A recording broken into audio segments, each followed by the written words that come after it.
मेरा नाम अदिति है। पेपर 1 और पेपर 2 कंप्यूटर साइंस के साथ में आप लोगों के लिए आती हूँ।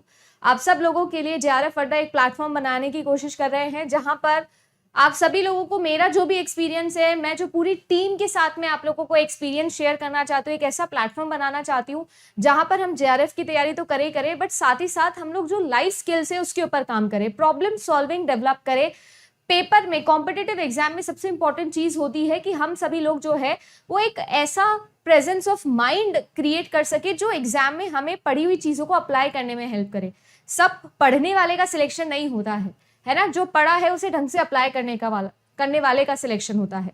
तो वो चीज पर काम करने की कोशिश कर रही हूँ। लर्निंग सिस्टम हमेशा मैंने बोला है कि हमें वहां पर काम करना है ना। इसके साथ साथ अपना पेड प्लेटफॉर्म भी है। अगर आप लोगों की इच्छा है, मन है, तो आप हमारे साथ में ज्वाइन कर सकते हो। कंप्लीट पेपर 1 और पेपर 2 का बैच, कंप्यूटर साइंस का बैच मेरे साथ में ज्वाइन करना चाहते हो, मैं पढ़ाती हूँ कंप्यूटर साइंस और पेपर 1 वीडियो कोर्सेज मिलते हैं। इसके अलावा 22 और 23 की प्रीवियस ईयर क्वेश्चन सॉल्व करती हूँ। पेपर 1 की क्लास 5 PM होती है और पेपर 2 की क्लास 8 PM चल रही है ना। इसके अलावा पेपर 2 की क्लास जो है वो सुबह 8 AM और 9 AM भी होती है। तो टोटल ऐसे आपकी 3 हो जाती है। हैंडबुक मिलती है आपको। पेपर 2 की हैंड रिटन नोट्स इसके अंदर है, पेपर 1 के इसके अंदर नहीं है, क्योंकि पेपर 1 अभी बनी नहीं है ना। जब बनेगी तो अलग से आएगी। टेस्ट सीरीज भी इसके अंदर मिलती है, पेपर 1 प्लस पेपर 2 की, ठीक है ना।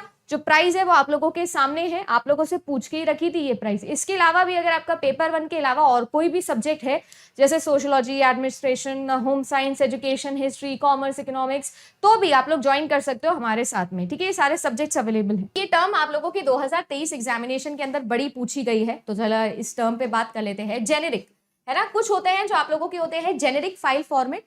जेनेरिक फाइल फॉर्मेट क्या बोला मैंने, जो एक्सक्लूसिव नहीं होते हैं, या फिर ये ऐसे हैं जो प्लेटफॉर्म इंडिपेंडेंट है। ये ऐसे फाइल फॉर्मेट होते हैं जो आपको आपकी फाइल को सेव करने ऐसे अलाउ करते हैं कि मैम आप इन्हें किसी भी दूसरे प्लेटफॉर्म पे खोल लो, कोई दिक्कत आपको कतई नहीं आने वाली है, कभी भी कोई प्रॉब्लम आपको नहीं आएगी। A file format can be considered generic if it can be read and interpreted by multiple softwares without requiring special conversions or proprietary software। हम इसे बहुत ज्यादा ध्यान से पढ़ेंगे इस चीज को।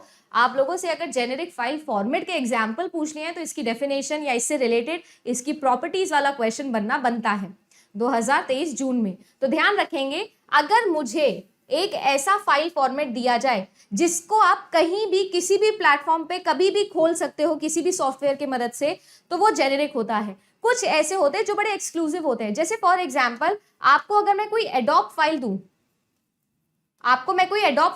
या बेसिकली मैं आप सभी लोगों को इवन पीडीएफ की भी मैं बात करूं, तो जो पीडीएफ होता है आप सभी लोगों के लिए, आप नोटिस करिएगा पीडीएफ रीडर अगर आप लोगों के पास में नहीं है तो काम नहीं चलेगा। बट कोई भी पीडीएफ रीडर है तो पीडीएफ खुल जाएगी, कोई इश्यू नहीं आएगा। बट अगर एडोब है, क्योंकि एडोब क्या होता है आपको पता है ना, मालिकाना होता है, इनकी जो फाइल्स है वो इन्हीं के सॉफ्टवेयर पर खुलती है और किसी पे नहीं खुलती है, और एडिटेबल और नहीं होती है, आप इनको एडिट नहीं कर सकते हो, ठीक है। तो जेनेरिक फाइल फॉर्मेट कौन से फाइल फॉर्मेट होते हैं मैम, जो आप सेव कर सकते हो और किसी भी प्लेटफॉर्म पर खोल सकते हो। इन्हें रीड और इंटरप्रेट करने के लिए आपको कोई स्पेसिफिक सॉफ्टवेयर को खरीदना नहीं पड़ता। जैसे कि अगर आगे हम लोग बात करें तो ये फाइल्स ऐसी हैं जिसके अंदर हम बोल सकते हैं कि पैकेज स्पेसिफिक डेटा जो है वो नहीं है। द फाइल में not contain all the formatting that can be saved in the package specific format. Exclusive नहीं होता, जेनेरिक इन नेचर होता है। फाइल फॉर्मेट्स और जेनेरिक फाइल फॉर्मेट्स में क्या डिफरेंस है ध्यान से देखेंगे।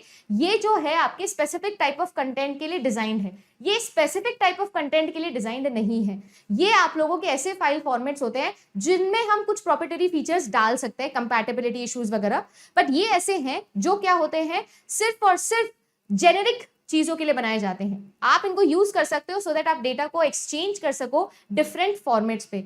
आप क्या जेनेरिक फाइल फॉर्मेट को थर्ड पार्टी के जैसा भी यूज कर सकते हो। कभी कभी जो है वो इंटीग्रेशन भी हमारे लिए हेल्पफुल होता है ना, जैसे हम लोग कनेक्टर यूज कर लेते हैं, पोर्ट यूज कर लेते हैं, कभी कभी करते हैं ना हम ये चीज।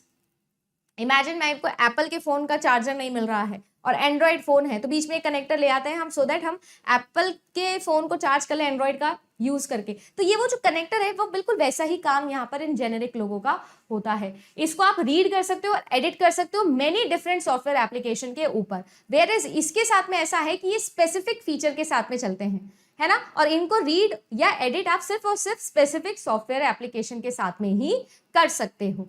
ठीक है जी।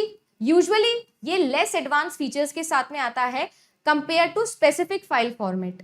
ठीक है जी। अगर हम लोग बात करें तो ये हिंदी में भी मैंने लिख दिया है जी, आप लोगों को पढ़ना हो तो आप लोग जरूर पढ़ सकते हैं,